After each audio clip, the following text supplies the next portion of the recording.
What is up, fellow sickos? I am Dan Valley coming at you with the one, the only, the officially certified Fantabulous. He's getting that stamp of approval now that he has helped us out with so much content over the past few weeks. Mort Jensen of the NBA podcast fame, of Yahoo Sports fame, of Forbes fame, and of OnlyFans celebrity. We are here for the NBA Finals wrap up / doubling up with the offseason look ahead portion of that wrap up. Before we dive in, Mort, how the heck are you? I'm doing well. I'm tired. That was a very long night. I'm glad. Like, I love the finals. Very, very entertained. Glad that the season is over so I can just kind of simmer down, go into off-season mode, because that is just a couple weeks, and then I'm off. I can take a breather. I can refuel for next year. Yeah, so hopefully, I'm really hoping to catch a beat like by the end of July. Maybe it'll slow down a little bit, but like the draft and free agency is going to be a whirlwind, and we've got plenty of content to pump out, as everybody's seeing. Which, if you have not already, subscribe, rate, review, help us out over here. We've put out a lot of content the past 2 months during the postseason / into the offseason mode. So we appreciate all the support. Commenters, you've been awesome and stuff, conversing with you guys. Join our Discord. The link's in the podcast and YouTube description if you want to talk more hoops. But yeah, if you haven't subscribed already, do that post-haste. The Oklahoma City Thunder are NBA champions, Mort. It happens. Average roster age of basically 25 and a half, which is insane.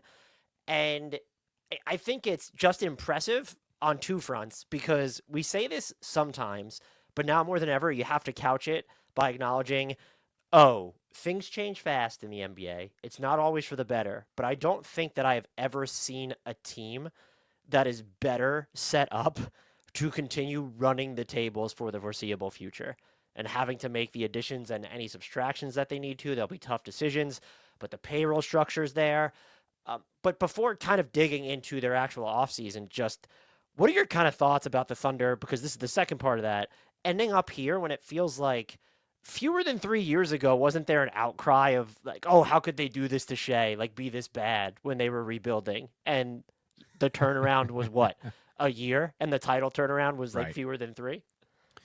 I remember recording with our mutual buddy Brian Toporek about this team approximately 3 years ago, right before the Jalen Williams Chet Holmgren draft, and I think it was even prior to the lottery, where I was asking, are they headed in the right direction? Like, I was a little bit nervous, and I think it was because they hadn't really hit on a ton of guys. Like, Poku wasn't really coming along.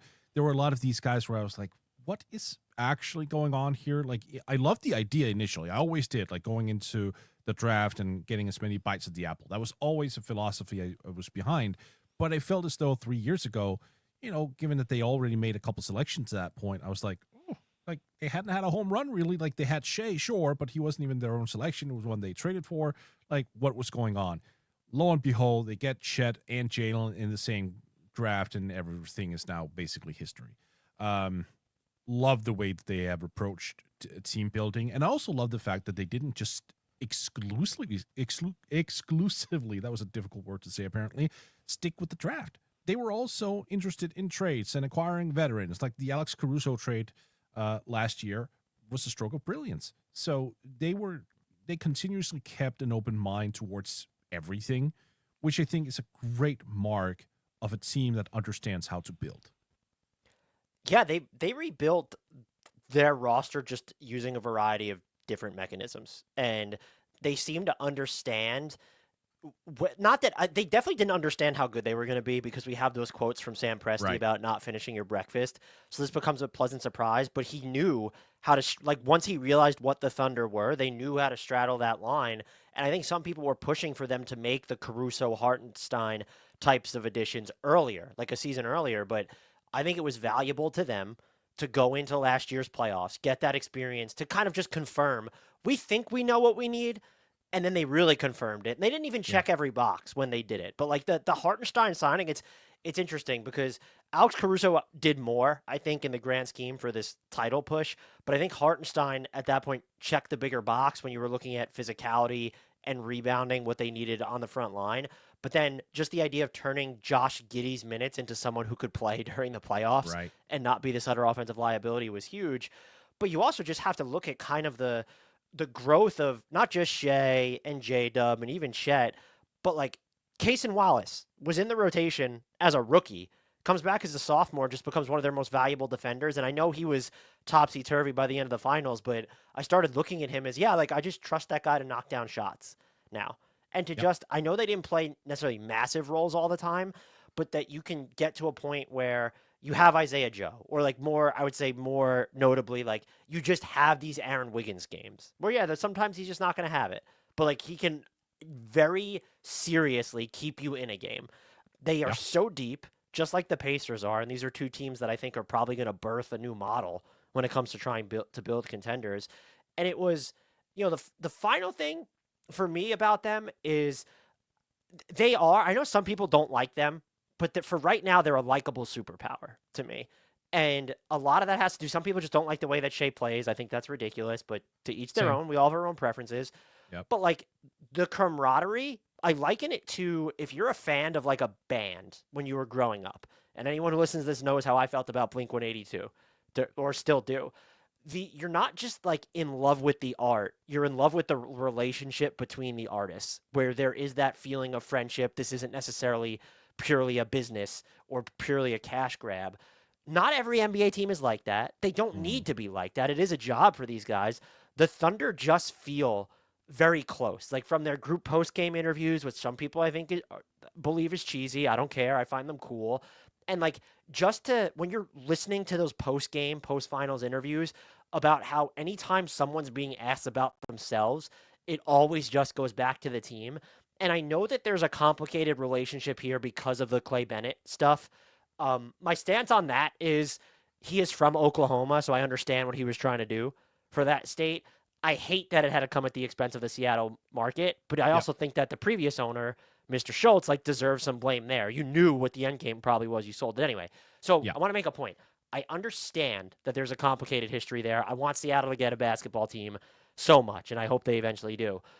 And I'm not like a fan of glorifying the owners when you give them the trophy, but like to see Clay Bennett took the trophy, immediately gave it up, didn't say a damn word. Like this is just, and there have been reports, and behind the scenes you've just heard, he kind of stays out of the way. He leaves Sam Presti to his own devices, which why wouldn't you? It's freaking Sam Presti. Look at what he's done. But like everything about this franchise right now just feels in lockstep from the absolute top to, I don't even want to say the bottom, but just like from the roster to the front office to ownership to coach, just the whole nine. And that's very, very, very, I can't stress this enough, rare. And so it was kind of cool to see that pay off, especially with something that doesn't feel transient. Like you always want, people talk about how parity is great, and we've now had 7 different champions in a row. Maybe we'll have another one, an 8th one next year. But you also have to like the idea that there is, you don't want to call them a common enemy, but there is this top dog that you have to unseat. And the Thunder right now are that. And I like the idea of something that is built to sustain, especially when it pushes the boundaries of what today's NBA has come, where I think every competitive life cycle at this point is fragile and fleeting. Even when you don't think that it can end, it always can. And so like this team is set up to, we don't know what's going to happen in the coming months and years, but like this team is probably built to weather it, the labyrinth of just sustainability, more so than any team perhaps in NBA history, just when you look at the way that their assets are set up. That was a perfect description of everything. So great pod, Dan. Talk to you later. Sorry, Fantastic. This is like, the Thunder, they're not, when the Nuggets won the title, it was like, it wasn't a special, I guess it was a special moment for me because they were one of the teams like Jokic, this podcast, we were kind of out in front on Jokic. And like, we're not here, we're not going to self-aggrandize and say, oh, we were great. But like, we were out in front of the Thunder too, where everyone was saying like, oh, this is ridiculous, trade Shea. Like, you kind of saw something there. So kind of just being in on something before it was in vogue is a little bit special. But I think I just appreciate like these teams, and the Pacers are similar. I end up appreciating these teams where we make jokes about the Knicks and Villanova and the power of friendship, but I also just like appreciate that element of the NBA when these guys who spend so much time together, these players, generally seem to like each other. And this team they're like, it's just special. They're young and they're not unexpected because they got so good, but their progression here was unexpected. And that's not an outside perspective. Like Sam Presti literally didn't know like how good they were in that like moment 2 years ago. Which means that he can go into this offseason and actually keep doing the work. Because let's just be real about that. If he thought coming into this year, oh, we might not be ready still, there's absolutely no reason to deviate from that path. Like, keep building, keep making this team even stronger. Why the hell not? Well, I think that's a good segue into looking at, okay, what are they working with this offseason? So their cap vitals, and this is absurd when you really dig into the roster structure. They're about $2 million underneath the tax and $10 million underneath the first apron. That's basically with 17 contracts on the books, and you can only carry 15. So I included the holds for number 15 and number 24, their selections in the draft. But they already have 15 players under contract if they guarantee deals for AJ Mitchell and Jalen Williams. I'm very interested to see how they end up juggling that. Is this a situation where they trade? We've seen them do it before. You're trading these first rounders this year for first rounders coming down the pipeline. Is it time to move on from an Ousmane Dieng? Are you making a tougher call elsewhere? And of note, too, just when you're looking at trade assets and if they opt to continue improving, they have all their own first rounders moving forward, and they could have an additional 6 on top of that. And my guess would be, I'm curious to see how you would handle like the roster. We'll call it the roster spot crunch. I kind of feel like they're going to be like the first team to trade for something that involves a 2032 first round pick, where it's like kind of kicking the can down the line for more of these imminent first round picks. Why not? I mean, that's a smart play. I completely get behind that because at that point, what is Shai? Like 34, 35? In 2032? Yeah. I think probably 33, because if he signs the Supermax, it'll end during his age 32 season. He's 20, what is he, 26, 27 maybe? Okay. 26, yeah. We're actually going to get into his super. So he won't be, if he signs the Supermax, which would run through 2030, 2031, that's his age 32 season. So he'll be 33 by the 2032 draft, I guess. Yeah, I mean, look, that's a great way to set it up. Like, look, Sam Presti can literally just take all those draft picks and just hog the 2032 NBA draft and restart things all over again. That's insane. No, I mean, let's get into the roster spot first, because I think that's a super interesting debate. You just called out Dieng as probably going to be the sacrificial lamb. That seems like a fair call, doesn't it, at this stage? He hasn't really developed a whole bunch, and I don't necessarily put that on him. Like, there haven't been minutes available because this team is already so good. AJ Mitchell found a way to crack the rotation. He did. I think that was more of a guard need as well, but like, yeah, I get that. I just think he's on the out. It's $6.6 million, obviously, for them, and for the new salary cap, that's chump change, but still, you can pivot off that contract. I still think there's a trade to be had somewhere. A Kobe White-ish kind of trade where you're probably going to use Isaiah Joe as the outgoing salary. Do you want to add something more to that, like a Dylan Jones, like try to attach 2 for 1 to Kobe? Maybe. So I think they're going to be it's going to be pretty straightforward in terms of like getting the roster down to a manageable number. Let's look at some of their housekeeping before we get into potential moves. This one should be quick. Shai is eligible for a 4-year, $293.4 million Supermax. It would start. Let's hackle with Shai Gilgeous-Alexander. Yeah, they should offer him less, I think. See if he'll take a pay cut. That would start in the 27-28 season, and it would run through his age 32 season, so 2030-31, like we said. That is probably the single easiest decision that any team has this summer, right? Yeah. It's just, and he'll sign it. And that, by the way, that's another win for the franchise. It's just like you got this guy a year, and the fact, like I know they didn't draft him, but they got him so early that he can still be Supermax eligible because he was on that rookie scale deal. And you kept him happy, like through the rebuild. He was clearly on the same page with the organization. So that's another W for them. The next 2 extensions, I wouldn't say they're probably similarly easy, but maybe not. J-Dub and Chet, they can sign those rookie scale extensions. The maxes on those are either 4 years and $190.5 million or 5 years, $246.7 million. That can, of course, include the language that it goes to 5 years and $296 million should they win All NBA or one of those year-end awards. Are they both? Do you think they're both max shoe-ins, or do we see something? No. So do you think that? I would say J-Dub feels like he is. Yeah, he is. I think he gets the Franz Wagner. Like, it's just the Evan Mobley, the Cade Cunningham. It's 5 years with the ability to go up to 296. Yeah. Chet, you think, is more is a different story, I'm guessing. Like, let me preface this by saying I really like Chet Holmgren. I'm not down on his game whatsoever, but like the injury thing is real. Like, I know he played 82 games last year, but he missed the entire rookie season. He missed a bunch of time this year. Granted, freak accident, but at the same time, like availability is just so damn crucial. And he remains a very skinny dude, and that is unfortunately still a rough challenge in the NBA to stay healthy when you're that skinny. At the same time, I also think we kind of have to ask the question in terms of like his on-court influence. We saw in the playoffs this year, he struggled. He struggled a shit ton, to be honest. I mean, what did he end up hitting from the outside in the finals? Like 15%. He has these periods where offensively he is not as reliable yet as he should be. So I wouldn't have any issues taking him into restricted free agency. And then if he gets a max offer, which he might get in 2026, all right, then I'll eat it. If he's significantly better at that point in time, then I don't mind paying for what he's worth. Of course, you can also look at it and go, well, we're just going to cross our fingers and hope he's going to be better in year 4, and then we just sign him to the fun max, and then that's it. Sure. I probably would try to see if I can get him for a little cheaper than that. But if it comes down to making him happy, though, and like paying a little extra, yeah, then I'm probably leaning into just giving him the max. But if I can get away with it, I'm going to try.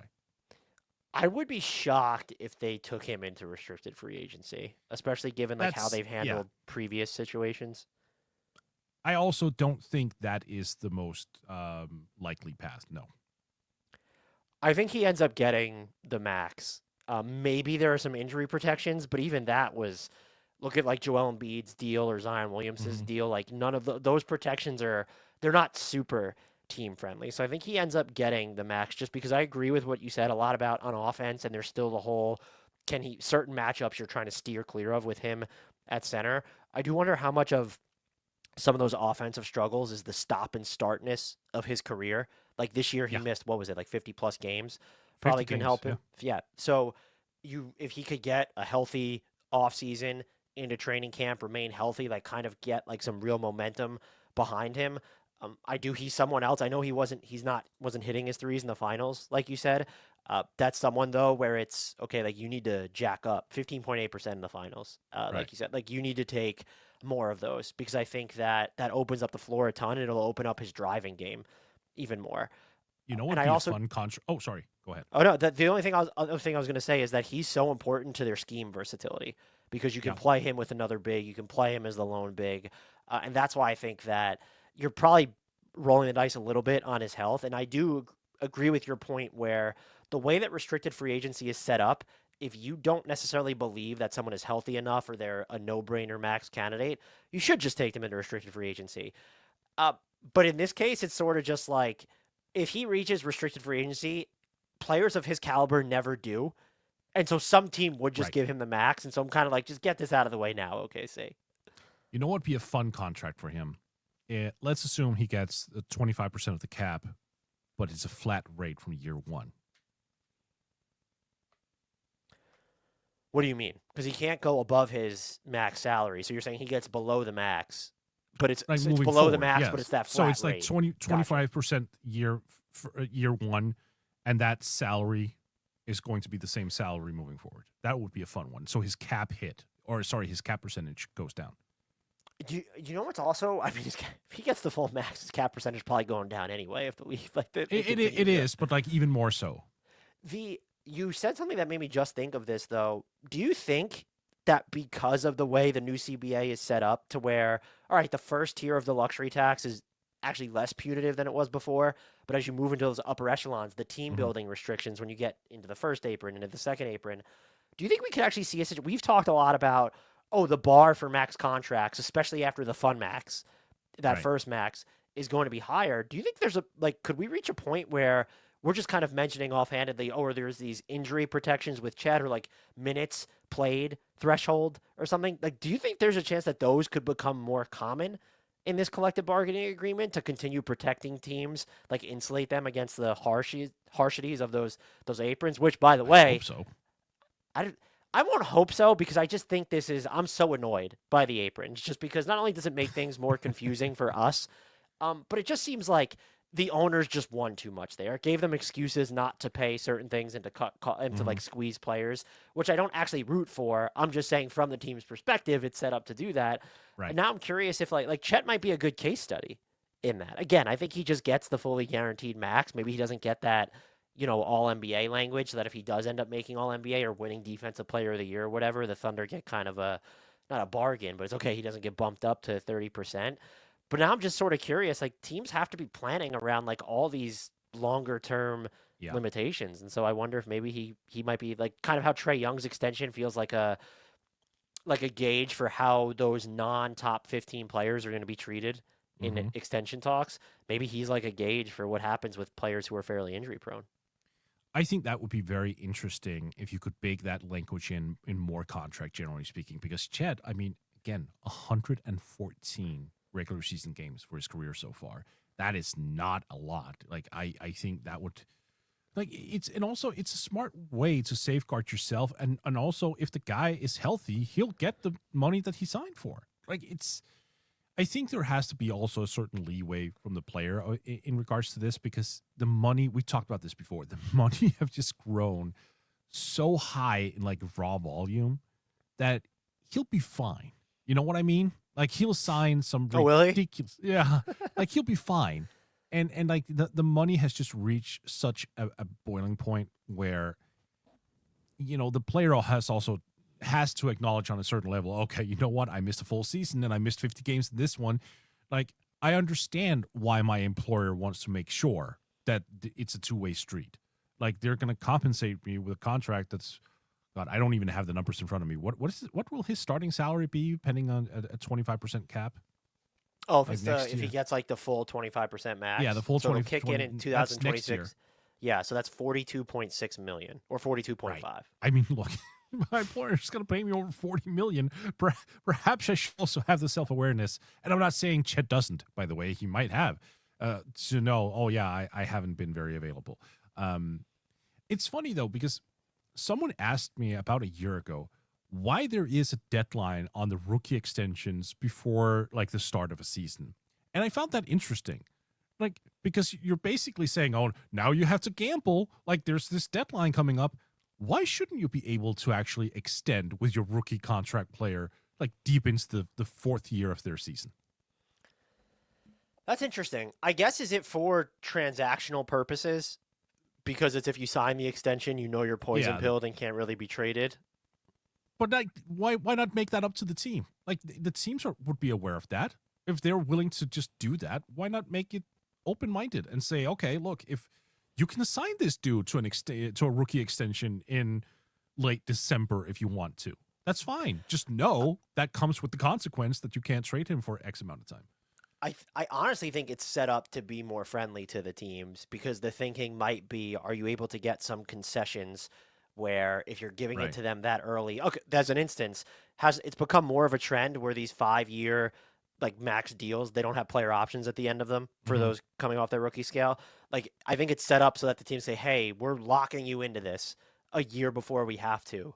Will you give us a little less? Can we take the player option off the back end? I really do think that that's part of it, but that's an interesting question. I've never given it much thought. We need to get Keith Smith on it. Yeah, I don't know the answer. We need to ask Keith for sure.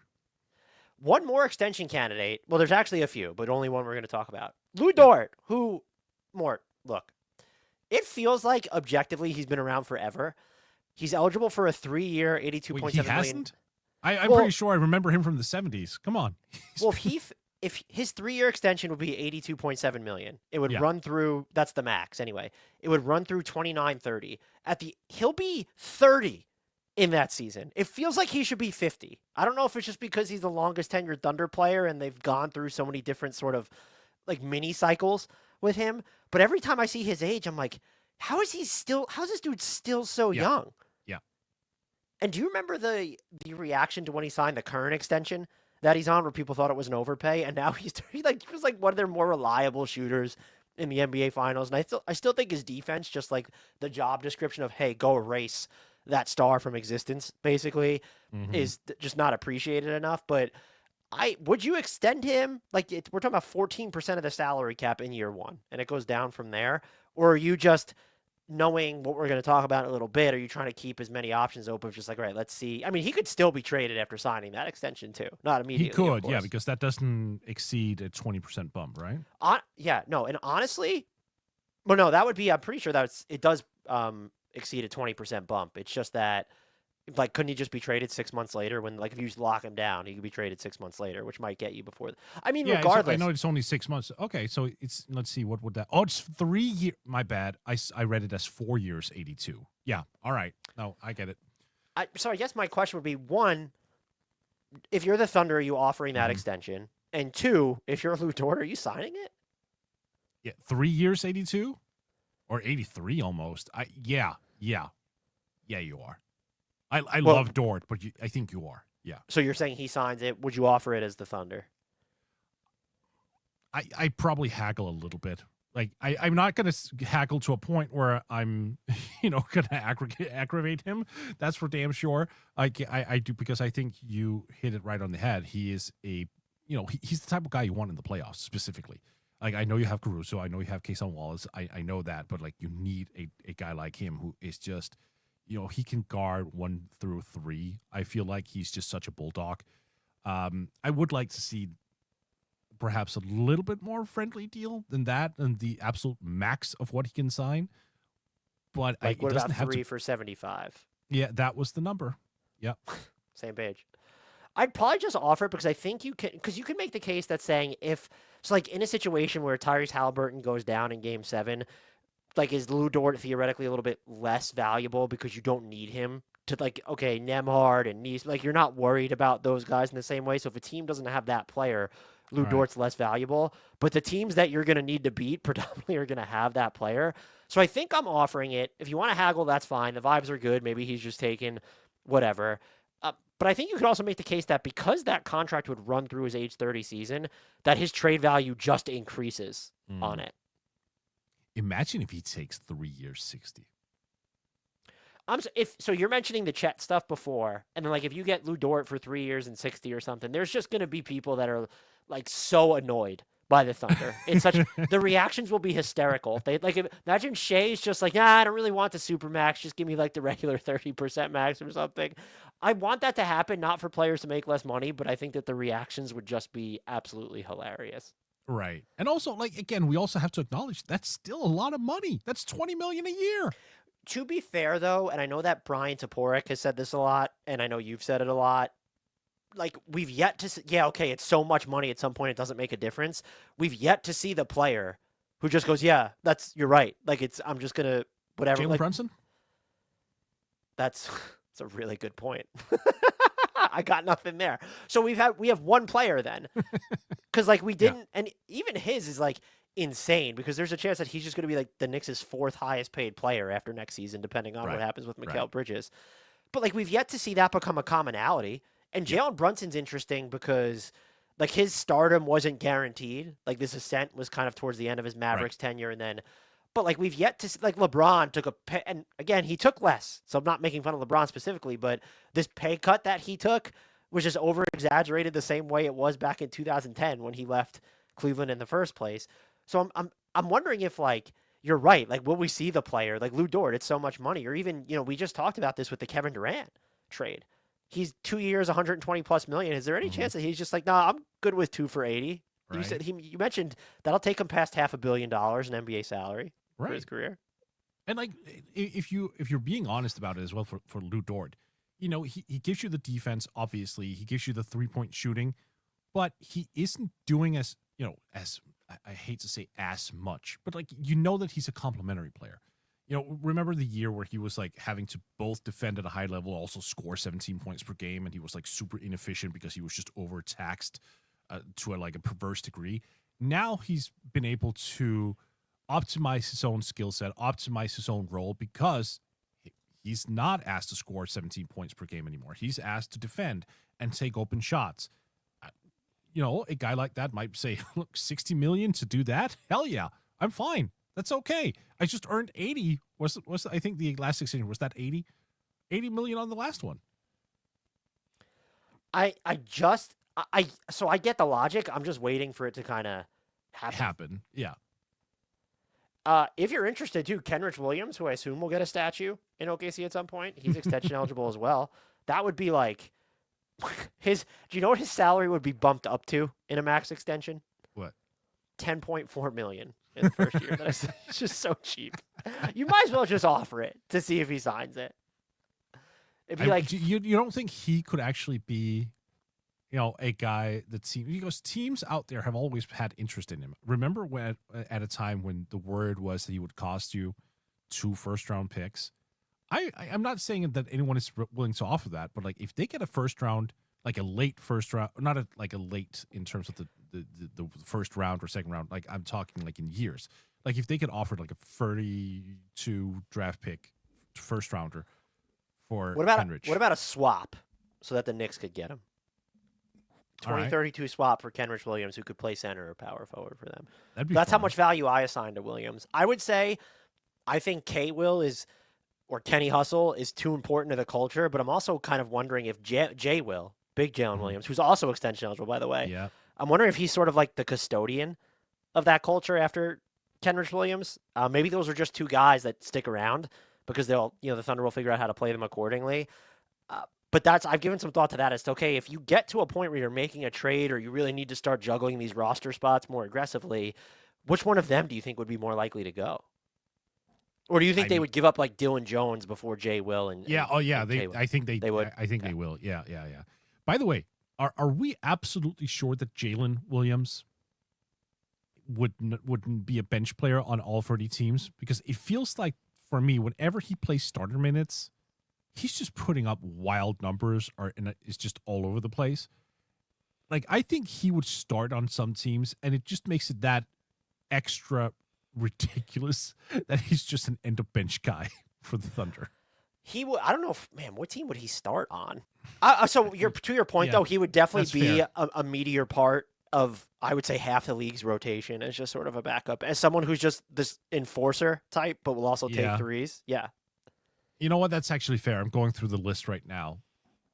Maybe that's putting it too aggressively that he would start. And you also have to wonder at some point for him specifically, because he's made so little, unless they're going to give him like backup big type money and pay him accordingly, which they would have the flexibility to do for a little bit, does he ever get to a point where he actively wants to just be somewhere else because more prominent role would probably equal more earning potential? That is some things that they could run into. As of right now, like Jalen Williams is like Jay Will. That's probably the only one where it's an issue. You'll eventually have that maybe with Cason Wallace or maybe with an AJ Mitchell. We don't know. Nikola Topic just sitting on this team as well. Yeah. So another non-shooter, by the way. For now. So here's the question, Mort, and I'm just going to throw a couple numbers at you to back up why I actually think that the Thunder not that they can't afford to, but I'm not completely running it back. As tough as it would be. Right. You could. You just won the title. You make no apologies. You do you. But, like, the offense still seems to have some cracks in it. They were below average three-point shooting team for both volume and efficiency during the playoffs. Slightly, but still it got pretty ugly at points during the finals. Their half-court efficiency for the playoffs, Mort, dropped by 7.2 points per 100 plays. Yeah. The league average drop was 2.1 points per 100 plays relative to the regular season. You have Shai Gilgeous-Alexander on your team. That's a little horrifying. I know they face some tough defenses, including Indiana's own. That pressure's insane. But I think that their goal, and it sounds ridiculous, because you mentioned, so Kobe White as an example, since now would be the time to get into targets. I think they need a shooter or someone who can generate some offense that actually cracks their playoff rotation. And I'm not saying they need to be in the closing lineup, but what gives me pause about Kobe White, who I believe would be a good fit for this team, I want to make that clear, is I think you at least want them to have more size than that so that there is a chance of them being in the closing lineup. Because while I'm sure it would happen, I don't think in a playoff game or an NBA Finals game that you're closing with Jalen Williams, Kobe White, and Shai Gilgeous-Alexander. Maybe, but I just don't see it. And so I would gravitate more towards I think Cam Johnson's the name that everybody will throw out there. Mm-hmm. I'm wondering, we call it around these parts, the Thunder have choose your own adventure assets. Like, what does it take to Yep. get Trey Murphy out of New Orleans? I mean, look, if Trey Murphy is one of those players who you can get because you just keep throwing assets the way of New Orleans, and it's Joe Dumars heading that team now, so you probably won't have to give up too much. As I recall it, even though Joe built that championship team in Detroit, there are some shortcomings there. If you can get Trey Murphy, yes, I would take him over Kobe White. The reason I've outlined White specifically was because of next year's salary slot. Yeah, because it's so easy to get him in there. But you're absolutely right. Trey Murphy would crack the closing lineup. He would be, a full-time starter, I presume, on this team. Like that, what would be the starting lineup there? Shai, Dort, Jalen, Trey, Chet. Jesus. Yeah, at that point, though, to your point, you run into this issue with Kobe White beyond next season, but for next season specifically, are you running into some salary crunch? I mean, you'd probably be fine for a season, but like the salary crunch would hit faster and harder if you get someone like Trey who's on that 9-figure extension. But at least you know what you're getting. You know what you're getting with Trey. You don't know with Kobe. I mean, that's you don't know the salary that Kobe White is going to get. So at least with Trey, that is a level of predictability that is nice to have. And look, he's also fairly modestly compensated. Like his cap percentage this year is going to be 16.2%, and it's going to drop down all the way to 15.1 in 28-29. Those are very manageable numbers. Yeah, for sure. I mean, I think that he might be the single most untouchable player in New Orleans, which is why it's the Thunder don't. Look how they got Alex Caruso. They didn't give up a single first-round pick. So but I'd be curious, like, would Detroit listen if the Thunder wanted to acquire? They'd be confused when you make that call, but sure. Is there any other kind of offensive players with some size, not in the star range, that come to mind as okay, they might make some sense here? Because it seems like it's weird that the Thunder might want that archetype of player where it's like one of the most sought after archetype. Someone who could shoot and has size and won't torpedo our defense. Right. I think Murphy and White are two of the best names. Like Anthony Simons is a guy that I brought up in context with the Thunder before. That was before they signed Isaiah Hartenstein, though. So I was hoping they would basically just try to trade for him into cap space last summer. He's earning a ton of money, but it's not necessarily that long term anymore, right? Like he feels like his contract, they're about to make a call on that, right? Let's see. Yeah, he's an expiring contract. After this, this year, he enters as an expiring contract, $27.6 million. He's extension eligible. Like, if you trade for him, can you actually give him long-term money that's less than the current compensation level? I wouldn't rule that out.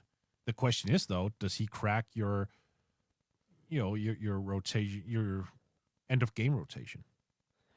Again, now we would run into this. I think I'd probably prefer Kobe White over Anthony Simons. I think I would too. Cheaper. And I would also go Trey Murphy over both of them because of the size advantage. He's still on his rookie scale. He's extension eligible though. Does Ochai Agbaji do enough? I don't know if he does enough. He's interesting. Yeah. I'm surprised that while we were on the subject of the Blazers, you didn't bring up Toumani Camara there. I want more bankable shooting, and I think Toumani shot the ball well the past 2 seasons, but that's he honestly feels like he might be more untouchable than Shaedon Sharpe and Scoot Henderson at this point on certain days. But if you could get defensively, immediately he would just be that you would actually improve theoretically defensive, which is such an absurd thought. You let the league in defense, you might get even better. If he becomes a 40% 3-point shooter and he can actually up his volume, wouldn't hate that. You don't need a guy like Trey Murphy averaged 21 this year. That's not what you need. You don't need a guy who come in and there's also this thing where even if you bring in a Trey Murphy, would he be a little bit PO'd at the end of the year because he went from 21 to 13 or 14 points? Because we have to remember there are going to be players already established who are going to be looking for shots, like Chet, Jalen, Shai, obviously. I don't think you can expect Trey Murphy to come in and just say, oh, yeah, I will relinquish 7 to 8 points per game. Yeah, I mean, he's already been paid though, so I think he might be okay. And Like just he's like this okay. team, Just also you're lessen if my workload while I get my money. well if you're I just feel like by osmosis he would just integrate into this team's culture and would Yeah. just like take over their ethos. But yeah, that is a good concern or a valid concern. What about again? These players are a little bit smaller, but you talk about cost controlled. Theoretically, he will be up for a new deal. But Austin Reeves, or is that not enough shooting for you? No, I mean, he's not a wing. Like he's a guard. He's a guard Yeah, that's guard, the right? Murphy's really the only name that we've dropped that would be of wing. I don't hate it. Which Like if he went into that situation and was like, oh yeah, I'm just gonna kind of weave myself into the fabric of this identity of a team. Fuck yeah. I mean, then that's the best name out there. Now the question is, what's the compensation level, or not the compensation? What's the trade rather? right. I mean, it's probably because I mean, maybe the Lakers would want some of the stuff that the Thunder would be prepared. Like something built around. Would you want to get rid of Hartenstein in that deal? Then you have to open it up to other things. But yeah, it would probably be. It feels like it'd be part of a 3 or 4 team trade that they're just kind of getting in on. Hmm. What about like a Max Strus or a DeAndre Hunter with Cleveland being in sort of like that financial crunch? So yeah, it's funny you bring up Cleveland. I would be in on Hunter, but don't you think that the Cavs right now, as they're looking at Milwaukee, where Dame went down with an Achilles injuries, they're looking at Indiana where Hallie went down with an Achilles injuries, they're looking at Boston with Tatum going down with an Achilles injury, and they're going, oh my God, our path to the finals next year is wide fucking open. I'm sure Orlando and the Knicks are saying the same thing. Yeah, I would probably lean towards Cleveland, maybe having the best upside of those teams so But far.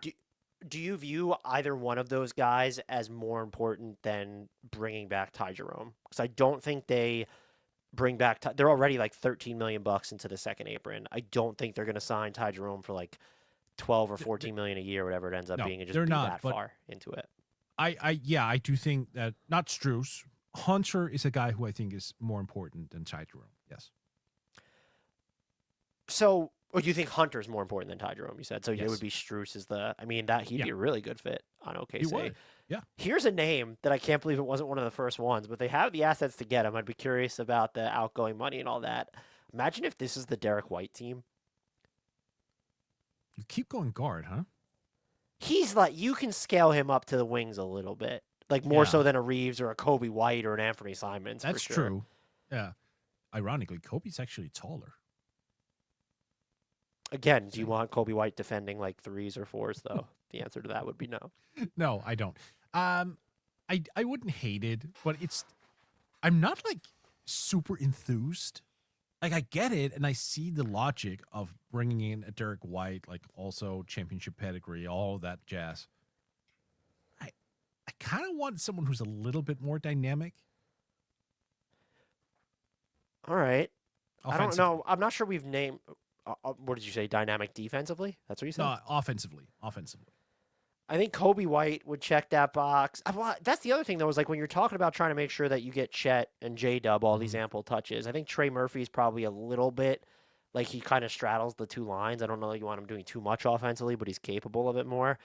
I think Derek White's a little bit more dynamic offensively than you're credited. Like I would prefer him on this team to like Anthony Simons or even Kobe White when you're factoring in the total packages. That's probably fair. I maybe it's just because when I think of Boston, I don't think of like one guy who just jacks up everything. But you're right, like his 3-point rate is outrageous. It's fair. Although his That is money's fair. about to be not outrageous, but that would be a Right. tougher. Because what is Trey Murphy making? 20. Oh, let me just see. I think it was 25 this year, or next year rather. Yeah, and and then- Derek White's about to be bumped up too, isn't he? In the 30s, he's at like 30. Oh, he's at 27.8, and then he's at 30. I mean, so it look, goes up. Trey Murphy so far is the best name we've come up with. There's no question there. Ooh, who costs more? Like who has more trade value, Derek White or Trey Murphy? Trey Murphy, Just because younger, size. I mean, yeah, absolutely.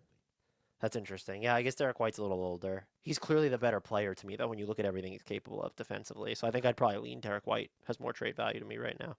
Is there a player who, like Trey Murphy, has kind of just signed his rookie extension, or this is the year it kicks in, or whatever, where you're looking at that compensation level and you're going, oh, that's pretty great. That's team friendly. Let's get Fair. in on that. Like, is there a team out there with a guy who? So he's like not. him? No, not like I actually think the closest that you would come, and he only has 2 years left on his contract, and he's older. But like Cam Johnson, the Mhm. money is declining, and it's in the early 20s, right? I'll double check Right. that. So you get 2 years of kind of, all right, we know what this is. And then at that point, I mean, he's going to be in his 30s, though. So, like, would he cost that much? Oh, and it's not. I'm sorry. It's declining next season, but goes up to 22 and a half in 26, 27. But that's a manageable number you could work around, which I think is why you talk about size. I think that's Yeah. why he's the one that you mentioned. And he's also, we're talking about Trey Murphy and Derek White.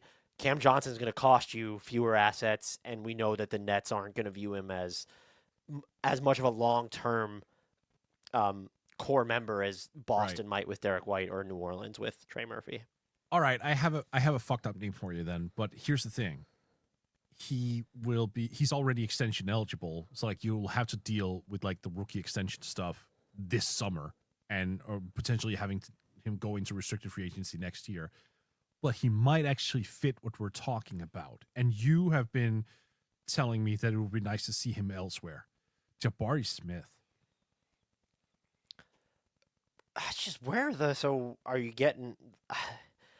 So Jay Will is never going to play again at that point, Right? Probably not. I just That's feel like size though. That's a 6'11" power forward who is just launching from the outside and giving you optimized spacing, right? Isn't this the team that would just kind of streamline his role moving forward? yes, I'd be curious if is he capable of scaling down that much? Like he has the outside shot, but and they scaled down a pretty good amount in Houston. That's He interesting. took 9.9 shots per game this year at 30 minutes. What was his 3-point attempt rate? 4.9. So that will have to be like he can still take 10 shots per game. He just needs to make sure that most of them are threes. That'd be an interesting name. I just don't think that he's an established enough offensive commodity for them to say, hey, this would be if you get a Cam Johnson or a Trey Murphy or a Derek White or something, okay, this is what we're going to get from them offensively. And then Jabari Smith still has a bit of the wild card status in there. That's an interesting name. Could you imagine they just have all these? So they would have Jabari, Chet, and J-Dub as like these rookie extension guys. That'd be so wild. Do you trust Tari Eason's 3 so far? Because defensively, good Lord, he would just fit in yeah, but they don't need. Yeah, I don't know if I trust Tari Eason's. Because you want someone who, and that's the problem with when you get to Jabari, when you get to Tari Eason, when you get to some of these, the volume I think needs to be not, we're going to bump up their volume. It needs to be more of a pre-existing asset. That's fair. This player's shown he will get up more threes. Does Houston look to move? I guess because of the extension, maybe they would, but they didn't give him up in the KD talks. But they do have Steven Adams. They have Alpe. They have Tari Eason. So, does Cam Whitmore? Should they be going after Cam Whitmore? Cam would be fun. Cam would be really fun. He's got legit size, 6'7", 225, athletic as fuck. Talk about wild cards, though, right? Yeah. No, but at least the pre-existing numbers exist. He's getting them up there. Yeah, I mean, I wouldn't hate that as an experiment. I'd be curious as to again, you probably want something that's a little bit more bankable, but he would also fit the Thunder model of, no, this might not be the name that everyone identified for us, but we're gonna get this, make it work, and he'll just get better under there. If only Lauri Markkanen didn't make as much money that he does. Right. Oh my God. He would have been on that previous contract. Well, that was the target everyone wanted them to go after last year. Do you remember? Was Lauri Markkanen? Absolutely. As a 1-year rental, Harrison Barnes, that could be someone that helps you a little bit, but that's just a little uninspiring to me. It's uninspiring, but it's not a bad idea. He'll get you those touches. By the way, Devin Vassell is also compensated at a very modest level. He'll get you shots. Defensively, he's not bad. He fits the timeline. That'd be interesting.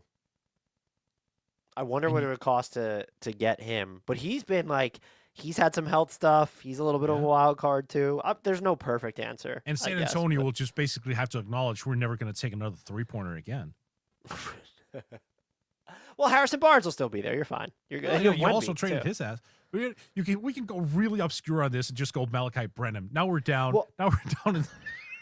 Well, so that's what I was going to mention is because I think you could mention the reason we're kind of focusing on either medium end or higher end options is like if you got a Duncan Robinson, if you went and signed a Luke Kennard or somebody, okay, they would bring the volume, but like why would they play more than Isaiah Joe if Isaiah Joe was still on the roster as an example? I think that's a fair point, and I think I have a name, by the way. Dante DiVincenzo. That is fascinating. Although the way he shot the ball in the playoffs at points this year, maybe it's not so fascinating. That would be a good one. Again, we're just determined to find people who are shorter than 6'6" for them, though, apparently. Trey Murphy, is he the only one we named that Cam Whitmore, like but that's a wild card. Yeah, he's the only one that's over 6'6", right? Who else have we named? No, Cam Johnson's over 6'6", right? And Cam Whitmore's 6'7", yeah. We keep coming back to Trey Murphy or Cam Johnson, like those. Or Cam Johnson, sorry, he's 6'8". Mikal Bridges doesn't do it, right? Just not enough offensively. I mean, that three is just, what the hell do I do with that 3-pointer? Like, he's going to change it again? I don't know. We need someone who can reliably hit threes. J-Dub and Shai like to get into the mid-range. Mikal Bridges will do the same thing. What about, no, his money's too much. Let's say, would you consider OG Anunoby, but he just makes too much money to fit into the structure of this team? I think by process of elimination, on this supposed 20-minute podcast that has now gone 51 minutes, I have one more name. Okay. One more. I don't think you're going to like it because you don't seem to like him. Okay. Keegan Murray. Wait.